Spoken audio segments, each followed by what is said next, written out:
গতকাল লন্ডনে ভারতীয় দূতাবাসের সামনে একটি মানবাধিকার সংস্থার ব্যানারে কিছু লোক জড়ো হয় এবং জড়ো হয়ে তারা বাংলাদেশে ভারতের যে আধিপত্যবাদ এটার নামে স্লোগান দেয়। এবং সেখানে আমরা দেখলাম যে আবরারের ছবি। আবরারের ছবি কেন সেটা আসলে আমার বোধগম্য হয় নাই, কারণ আবরার ভারতের সঙ্গে বাংলাদেশের যে অসম চুক্তি সেটা নিয়ে একটা স্ট্যাটাস দেওয়ার কারণে আবরারকে কতিপয় ছাত্রলীগের নেতা কর্মীরা, তো সেই জন্য মানে ভারত কি বলে দিয়েছে কিনা বা ভারতের কোনো বলে দিয়েছে কোনো এভিডেন্স আছে কিনা সেটা আমি আমার বোধগম্য না। তবে সেখানে যদি ফেলানির ছবি দিয়ে একটা সীমান্তে যে কাণ্ডগুলো করতেছে এগুলোর একটা প্রতিবাদ হতো তাহলে হয়তো আমি মনে করতাম যেটা অনেক গ্রহণযোগ্য হতো, কিন্তু এই আবরারের কাণ্ডের সঙ্গে ভারত কিভাবে জড়িত তা আমার বোধগম্য না।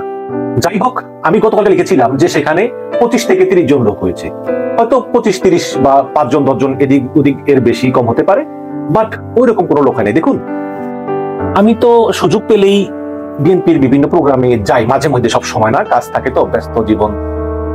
তো বিএনপি যদি সামান্য একটা ডাকও দেয়, এই যুক্তরাজ্য বিএনপি লন্ডনে যে কোনো জায়গায় অন্তপক্ষে 200-300 লোক আসে, আর যদি একটু বড় ডাক দেয় তাহলে 30-35 হাজার লোক আসে, যেটা গত বছরের আগস্টে আমি দেখেছি। আমি নিজেও সেখানে ছিলাম, একদম হাইড পার্ক থেকে প্রধানমন্ত্রীর কার্যালয় পর্যন্ত, ব্রিটিশ প্রধানমন্ত্রীর কার্যালয় পর্যন্ত 30-35 হাজার লোক আছে। তো সেই জায়গায় গতকালকে যে লন্ডনের ভারতীয় দূতাবাসের সামনে যে প্রতিবাদ বা বিক্ষোভ সমাবেশ, সেটা একদম ফ্লপি বলা যায়। এখন এই ফ্লপ হওয়ার পিছনে বিভিন্ন কারণ আছে। কারণ হচ্ছে যে বিএনপি তো রাজনীতি বোঝে, বিএনপি তো আসলে পয়েন্টে আছে। একজন ইউটিউবার বলে যে আন্দোলন করে দেখা আমার মতো, ভাই তুমি কি আন্দোলন করতেছো? তুমি ফ্রান্সে বসে বসে ইউটিউবে কিছু কথা বলতেছো? বিএনপি তো আন্দোলন করতেছে। বিএনপির চেয়ে বড় আন্দোলন করানো ওনার কে আছে? ওই যে জি আসাম ভাই বলছিল না যে এই পিনাকি একটা ভার্চুয়াল জগৎ সৃষ্টি করছে, সেই জগতে যারা থাকে, পিনাকি যারা ভক্ত, তারা মনে করে যে হ্যাঁ এটা হয়ে যাবে, এটা হয়ে যাবে, হয়ে যাবে। বাস্তব এত সহজ না, বাস্তব অনেক কঠিন। আমি আলোচনা করবো সেটা পরবর্তীতে। তো এখন এই যে লন্ডনে যেই আয়োজক কমিটি, কোন একটা মানবাধিকার সংস্থার ব্যানারে, আমি জানি না, লন্ডনে জানি আমার খুব খুব ঘন ঘন মানবাধিকার সংস্থা গড়ে উঠতেছে। এইসব মানবাধিকার সংস্থা দ্বারা আবার ওই বিভিন্ন রাজনৈতিক আশ্রয় চাওয়া বিভিন্ন কাম কাজ হয়, এগুলা বিস্তারিত বলতে গেলে আবার অন্য কাহিনী। তো এই একটা মানবাধিকার সংস্থার ব্যানারে আমাদের সবার প্রিয় যে শামসুল আলম রিটন ভাই, এই শামসুল আলম রিটন ভাই উনি সুরমা পত্রিকার সম্পাদক সম্ভবত, এবং এই সুরমা পত্রিকা কতটুকু সত্য নিউজ প্রচার করে এটা নিয়ে অনেকের সন্দেহ আছে। অনেকে মনে করেন যে সুরমা নিউজ বিভিন্ন ফেক নিউজ প্রকাশ করে। এই শামসুল আলম রিটন ভাই উনি আবার ওই বিএনপির আমাদের রাষ্ট্রপতির কি যেন ছিলেন, মানে খুব উচ্চ পদেই ছিলেন। তো এই শামসুল আলম রিটন ভাই তিনি এই গতকালকের অনুষ্ঠানটার আয়োজন করেন। উনি আবার ওই যে টক শো করে না, ওই যে টেবিল টক হাসিনা, ওই টেবিল টক হাসিনার আপন ভাই। আপনারা দেখবেন যে টেবিল টক হাসিনা কিন্তু খুব ভালো ভালো বড় বড় আওয়ামী লীগের নেতাদেরকে আনে, মানে তার অনুষ্ঠানে বিএনপি তাদেরকে আনে, যেগুলো বাংলাদেশের বড় বড় চ্যানেলরা টাকা দিয়ে আনে, হাসিনা ওগুলো ফ্রিতেই নিয়ে আসে, টাকা পয়সা দেওয়া লাগে না।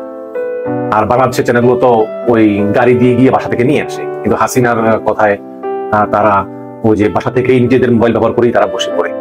আমরা ফোন করলে আসে না, বলে ভাই ব্যস্ত, আজকে না কালকে। কিন্তু তখন দেখি আবার তারপরেই ওই হাসিনার ওই টেবিল টক অনুষ্ঠানে যায়। কেন যায়? কারণ এই শামসুল আলম রিটন হচ্ছে হাসিনার ভাই। হাসিনা এই শামসুল আলম রিটনকে দিয়ে এই আওয়ামী লীগ নেতাদেরকে ফোন করায়, ফোন করে এই টক শোতে আনে। মানে এই শামসুল আলম রিটন ভাইয়ের এদিকেও আছে ওদিকেও আছে, মানে পিনাকির মতো। পিনাকি যেমন ওই শাহবাগের নেতা, আবার এখন আবার ওই এখন আবার জনগণের ত্রাণ কর্তা সাজছে, ওইরকম আর কি। তো এই হচ্ছে গিয়ে এই শামসুল আলম রিটন ভাই। তো শামসুল আলম রিটন ভাই ওই আমি দেখলাম কি, ওই যে গত বছরের আগস্ট মাসে মনে হয় আমরা যে একটু বললাম যে প্রায় 30 হাজার লোক হয়েছিল, আমরা হাইড পার্ক থেকে মার্চ করে আপনার ইয়েতে গিয়েছিলাম সেই প্রধানমন্ত্রীর বাসভবনের সামনে। তখন এই শামসুল আলম রিটন ভাইয়ের হাতে দেখি কিছু পিনাকির কিছু বই, যে পিনাকির একটা বই আছে না, স্বাধীনতা উত্তর বাংলাদেশ। তো ওই বইটা দেখি উনি মানে বিভিন্ন জনকে দেওয়ার চেষ্টা করতেছে, টাকার বিনিময়ে দেওয়ার চেষ্টা করতেছে নাকি ফ্রি দেওয়ার চেষ্টা করতেছে আমি ঠিক জানি না। ওনার হাতে দেখেন কয়েকটা পিনাকির বই। তো আমার কথা হচ্ছে যে আপনি শামসুল আলম রিটন ভাই, আপনি অনেক সিনিয়র মানুষ এবং অনেক বড় বড় পদে কর্মরত ছিলেন, আপনাকে কেন পিনাকির ছায়াতলে বাসতে হবে? শুধু তাই না, এই কয়েক বছর আগে আপনাদের খেয়াল আছে কিনা জানি না, তখন বিএনপির কোনো নাম ডাকছিল না, বিএনপিকে মাঠে উঠতেই দিত না হাসিনা বিএনপি মাঠে উঠে নির্যাতন করতো। তো তখন আবার বিপিনুরের খুব দাম, বিপিনুর মানে গলা ফাটিয়ে কথা বলে, সোশ্যাল মিডিয়াতে আসে, মানে মিলিয়ন মিলিয়ন ভিউ হয়, ভিপি নুরের প্রচুর মানে গর্জন, যদিও এটাকে আমি খারাপ চোখে দেখতেছি না, ডিউ রেসপেক্ট, ভিপি নুরের এই কথাটা বলা দরকার ছিল, কারণ তখন আসলে কথা বলার কেউ ছিল না। বিএনপি যে কারণেই হোক, সরকারের অত্যাচারের কারণে, নির্যাতনের কারণে বিএনপি একটু ব্যাক ছিল, ভিপি নুর সেই স্থানটা ফিল আপ করছিল। তো তখন লন্ডনে ভিপি নুরের উদ্যোগে একটা কমিটি গঠন হলো, প্রবাসী অধিকার পরিষদ এরকম। তো আমাকে আমন্ত্রণ জানাইলো, আমি বললাম যে বাইরে কি রাজনৈতিক কিনা, না এটা রাজনৈতিক না, এটা রাজনৈতিক সংগঠন, এটা প্রবাসীদের অধিকার নিয়ে কথা বলবো। তারপর আমি সেখানে যোগ দিয়েছিলাম। তো যোগ দেওয়ার কিছুদিন পরে আমি বুঝতে পারি যে আসলে অরাজনৈতিক বললেও আলাপ আলোচনাগুলো তো দেখি রাজনীতিকই হচ্ছে। আমি তারপর তার থেকে চলে আসি। কিন্তু যে কদিন ছিলাম সেই কদিনের ভিতরে একটা অনুষ্ঠানের আয়োজন করা হলো প্রবাসীদের বিভিন্ন দাবি দাওয়া নিয়ে, বিশেষ করে ওই তখন চট্টগ্রামের একজন প্রবাসী ছিল, চট্টগ্রামের কোন জায়গায় যেন, চট্টগ্রামের জায়গাটার নাম মনে পড়তেছে না, সেই জায়গায় একজন ওমান প্রবাসী জাফর, তাকে ক্রসফায়ার দিয়েছে ওসি। তখন কিন্তু ওই মার্কিন নিষেধাজ্ঞার আগে প্রচুর ক্রসফায়ার চলতেছে। ওই জাফরের কাছে, জাফর ওই করোনার কারণে চলে গেছে বাংলাদেশে কাজ হারাইয়া, পরে জাফরের কাছে স্থানীয় ওসি টাকা চাইছিল 50,000। তো ওইটা জাফর দেয় নাই, এই জন্য জাফরকে ক্রসফায়ার করছে চট্টগ্রামের পটিয়াতে। তো এই ক্রসফায়ার করার কারণে আমরা ওই লন্ডনের হোয়াইটচ্যাপেলের একটা পার্ক আছে আলতাফ আলী পার্ক, সেই আলতাফ আলী পার্কে আমরা মানববন্ধন আয়োজন করছি। সেখানে কমিউনিটি ব্যক্তিত্ব আবু তাহের ভাই সহ আরো অনেকে ছিল, এই শামসুল আলম মিল্টনও ছিল, তারপরে ওই টাওয়ার হেলমেটস কাউন্সিলের সাবেক ডেপুটি মেয়র ওয়াইদুর রহমান ভাই সম্ভবত উনিও ছিলেন। তো সেখানে আবার এই শামসুল আলম মিল্টন ভাইও ছিলেন। এই শামসুল আলম মিল্টন ভাই তখন ভিপি নুরের প্রচুর গুণগান করতো। সেখানে সবাই বক্তব্য রাখছে, আমি বক্তব্য রাখছি, যেহেতু শামসুল আলম মিল্টন ভাইরা একটু সিনিয়র, তারা একটু শেষের দিকে বক্তব্য রাখছেন। ওই বক্তব্যের ভিতরে হঠাৎ করে শামসুল আলম মিল্টন ভাই কি বললো যে আমি চাই এই যে পার্ক আলতাফ আলী পার্ক, এই আলতাফ আলী পার্কের নাম পরিবর্তন করে ভিপি নুর পার্ক রাখা হোক। সবাই একটু আশ্চর্য হয়ে গেল। দেখুন, উইথ রেসপেক্ট, ভিপি নুরকে আমি পছন্দ করি এবং ভিপি নুরের বিরুদ্ধে যখনই কেউ কথা বলে আমি তার প্রতিবাদ করি, আমি ভিপি নুরের পক্ষে আমার মতামত তুলে ধরি। কিন্তু লন্ডনে ভিপি নুরের অবদান কি? সেখানে তো তাকে কেউ চিনে না, তাই না? এবং সে সেখানে নাগরিক না। আলতাফ আলী পার্ক রাখা হয়েছে এই কারণে যে আলতাফ আলী একদিন কাজ শেষ করে বাসায় ফেরার পথে মারা গিয়েছেন। যেহেতু তিনি বাংলাদেশি, এজন্য কিছু সাদা চামড়া লোক, তারা একটু অন্যরকম বর্ণবাদী, তারা আলতাফ আলী সাহেবকে মেরে ফেলে। তো তার স্মরণে ওই এলাকাটার নাম হয় আলতাফ আলী পার্ক। তো এই ধরনের একজন লোক, যিনি কখনো ভিপি নুরের ছায়াতলে, এখন আবার পিনাকির ছায়াতলে তিনি আছেন, এবং কালকে তিনি অবশ্যই একটা অনুষ্ঠানের আয়োজন করেছেন। এবং বিএনপির ভিতরে এখানে আবার কিছু কিছু লোক আছে যারা আসলে মাঝে মধ্যে দেখি বলেন যে আমি বিএনপি নেতা, মাঝে মাঝে বলেন আমি মানবাধিকার কর্মী, মাঝে মাঝে বলেন আমি সমাজকর্মী, মাঝে মাঝে বলেন আমি রাজনৈতিক বিশ্লেষক, মাঝে মাঝে বলেন অনলাইন অ্যাক্টিভিস্ট। আসলে তারা যে কোনটা তারা নিজেরাই জানেন না। তো এ হচ্ছে কি অবস্থা এখন। এই কারণেই এই শামসুল আলম মিল্টন ভাইয়ের এখানে বিএনপির কোন নেতা অংশগ্রহণ করেননি সম্ভবত এই কারণে যে এক নম্বর হচ্ছে যে এদের যে বিশ্বাসযোগ্যতা এটার অভাব আছে, এবং দ্বিতীয়ত বিএনপির মতো একটা বড় দল এভাবে সরাসরি ভারত বিরোধিতায় যেতে পারে না। যদিও শ্রদ্ধেয় রুহুল কবির রিজভী ভাই তিনি প্রকাশ্যে কথা বলছেন, বাট একটা স্ট্রং একটা ডিবেট বিএনপির ভিতরে আছে। বিশেষ করে আমির খসরু মাহমুদ চৌধুরী, মির্জা ফখরুল ইসলাম এর একটু চায় যে না এগুলো দরকার নাই। আবার রুহুল কবির রিজভী সহ আরো কিছু লোক চায় যে না আসলে আমাদের এছাড়া কোনো উপায় নেই। পক্ষে বিপক্ষে বিভিন্ন মতামত থাকতেই পারে। তবে আমি মনে করি কি জানেন, সেটা হচ্ছে যে রাজনীতি একদিনের না, ক্ষমতাও একদিনের না। ভারত আমাদের প্রতিবেশী, আমরা প্রতিবেশী চেঞ্জ করতে পারবো না। আবার ভারতেরও কিন্তু বুঝতে হবে যে ভারত কিন্তু আমাদেরকে চেঞ্জ করতে পারবে না।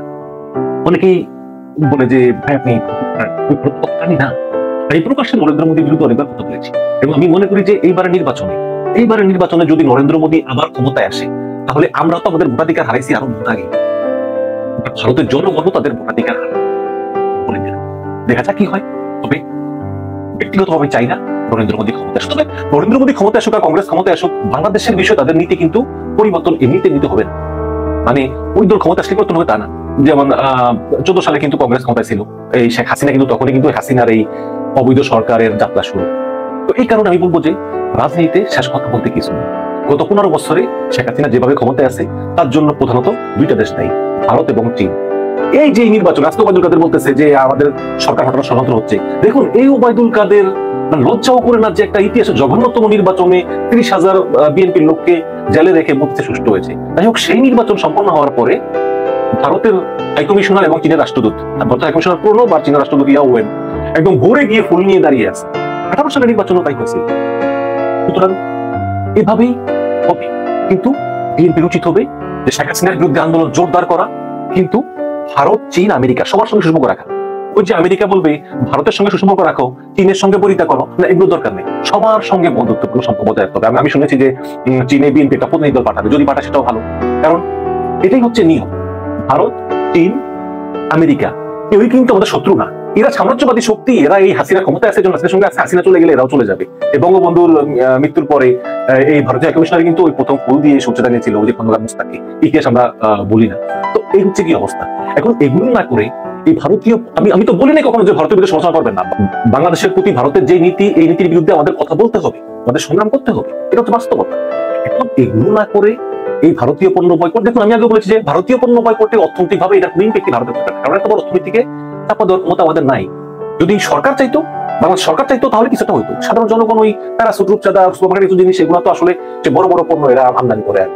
কিন্তু এটা রাজনীতির একটা গুরুত্ব আছে, এটা অস্বীকার করার উপায় নেই, ছোট বড় একটা গুরুত্ব আছে। কিন্তু সেই গুরুত্ব দিয়ে এই পিনাকির একটা মায়ার একটা জগৎ তৈরি করে আপনি দেখবেন যে যখন একটা লোকের ফাঁসি রায় হয়, তখন সে স্বপ্নে দেখে বারে বারে যে সে মুক্ত হয়ে গেছে। একটা লোক যখন কঠিন রোগে আক্রান্ত হয়, ডাক্তার বলে যে তোমার আয়ু আর মাত্র অল্প কদিন, সেটা তো স্বপ্নে দেখে যে সে ভালো হয়ে গেছে, সে আর মরবে না।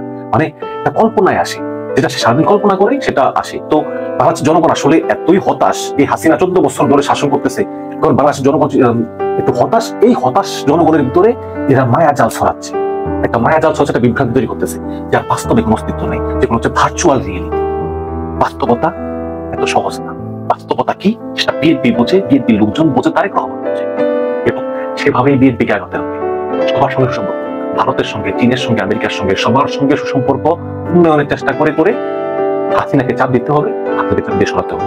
এবং বিএনপিটা সফলভাবে কয়েকবার কিন্তু করতে পেরেছিল, 14 সালে করতে পেরেছিল। দেখুন 28 অক্টোবর বিএনপি ব্যর্থ হয়েছে, অনেকে আমি বলি না, কিন্তু আমি মনে করি এটা যে আওয়ামী লীগকে যে চিন্তার ভিতরে ফেলেছিল, ঘুম নাই, শেখ হাসিনা মানে 7 দিন ঘুমায় নাই, পুলিশ কর্মচারীদের ঘুম নাই, যখন শুনে যে 10-15 লাখ সিম চলে আসছে, 10-15 লাখ না, প্রায় 30 লাখ সিম চলে আসছে, ওই যে অনেকে তো 2-3টা সিম ব্যবহার করে, 30-35-40 লাখ সিম চলে আসছে, সবার চোখে ঘুম নাই, কি করবো এইভাবে বিএনপিকে দমন করা হলো। তো এইভাবে বারে বারে বারে বারে বিএনপির মাধ্যমেই হবে এই দেশের মানুষের মুক্তি, বলে বিএনপির মাধ্যমে গণতন্ত্র ফিরবে, মানুষ হাসিনা থেকে মুক্তি লাভ করবে। ভরসা রাখুন তারেক রহমানের উপর, ভরসা রাখুন জাতীয় উপর, এবং রাজনৈতিক ক্ষেত্রে সবার সঙ্গেই সম্পর্ক বজায় রাখবে। আমাদের মনে রাখতে হবে আমাদের একমাত্র শত্রু হাসিনা। যদি আমরা হাসিনাকে সরাতে পারি, ভারত, চীন, আমেরিকা সবই আমাদের ফেভারিট।